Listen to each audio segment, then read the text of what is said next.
Hi all. So tell me about your self అంటే ఇంకా కొంచెం డీటెయిల్గా చెప్పమని అడిగారు. సో ఇంతకుముందు చేసిన వీడియోలో ఏంటంటే తక్కువ ఎక్స్పీరియన్స్ అండ్ ఫ్రెషర్స్కి యూజ్ అవుతుంది, like skills, education, achievements and talk about your self. Now ఎక్కువ ఎక్స్పీరియన్స్ యాడ్ చేసిన వాళ్ళకి లేదా కొంచెం ఎక్కువ ఎక్స్పీరియన్స్ యాడ్ చేసిన వాళ్ళకి ఏంటి అని అంటే 3 పాయింట్స్ గుర్తుపెట్టుకోండి. పాస్ట్, ప్రజెంట్ అండ్ ఫ్యూచర్ మాట్లాడాలి, ఓకేనా? సో ఫస్ట్ స్టార్ట్ చేయడం అయితే మనం డెఫినెట్గా ప్రజెంట్ ఏం చేస్తున్నాము అనేది చాలా ఇంపార్టెంట్ అండి. ఆ ప్రజెంట్ అనేది వాళ్ళు పోస్ట్ చేసిన జాబ్ డిస్క్రిప్షన్కి, రోల్స్ అండ్ రెస్పాన్సిబిలిటీకి 100% మ్యాచ్ అవ్వాలి. సో మనం ఏదైతే కరెంట్ రోల్లో మనం ఏదైతే చేస్తున్నామో ఆ పాయింట్స్ని దానికి మ్యాచ్ అయ్యేలాగా, వాళ్ళు పెట్టిన జాబ్ డిస్క్రిప్షన్కి మ్యాచ్ అయ్యేలాగా ప్రిపేర్ అవ్వండి. అదే ఎక్కువ చెప్పండి, రీసెంట్ రోల్స్లో నేను ఇది చేస్తున్నాను అని. నెక్స్ట్ పాస్ట్ గురించి ఒక 1 minute మాట్లాడండి. దెన్ ఫ్యూచర్లో మీరు ఇఫ్ యు ఆర్ ఇన్ మీరు ఏం చేయగలరు, మీ ఎక్స్పీరియన్స్ని యూజ్ చేసుకొని, మీ యూజ్ చేసి, మీ స్కిల్స్ని యూజ్ చేసి మీరు ఆ కంపెనీకి ఏం చేయగలరు అనేది మాట్లాడాలి. ఓకే, ఏంటి past, present, future. So first present, recent ఏం చేస్తున్నారు, నెక్స్ట్ పాస్ట్, నెక్స్ట్ ఫ్యూచర్ మాట్లాడండి. ఫర్ ఎగ్జాంపుల్ డేటా మేనేజ్మెంట్ ఎక్కువ అడిగారు, సో నేను జస్ట్ ఎగ్జాంపుల్స్ ఇస్తాను.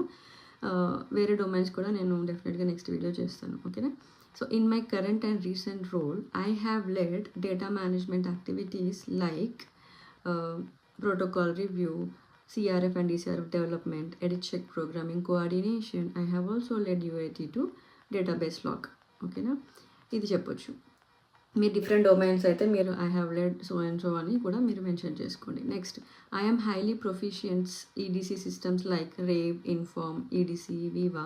సో మీరు హైలీ ప్రొఫిషియెంట్ టూల్స్. సో మీరు ఒకవేళ డేటా మేనేజ్మెంట్ అయితే ఇది చెప్పండి, లేదా వేరే ఏదైనా డొమైన్ అయితే you are highly proficient in that tool అని చెప్పండి. వాళ్ళు ఏదైతే పర్టికులర్ టూల్ మెన్షన్ చేశారో అది మీరు మెన్షన్ చేయొచ్చు, ఓకేనా?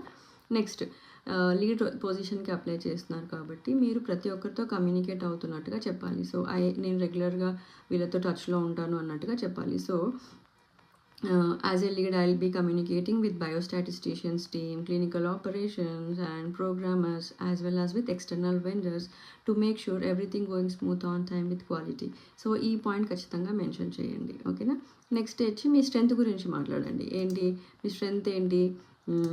Like one of my key strength is adapting quickly to ఎలా చెప్పొచ్చు అని అంటే adapting quickly to evolving the sponsor expectations అని చెప్పండి. అండ్ ఎండ్ ఎలా చేయండి అని అంటే లైక్ ఎలా చెప్తారు, I am excited about opportunities where I can apply both my strategic and operational strength to help bring high quality data to support critical decision making in clinical development అని చెప్పి close చేయండి, ఓకేనా? Thank you.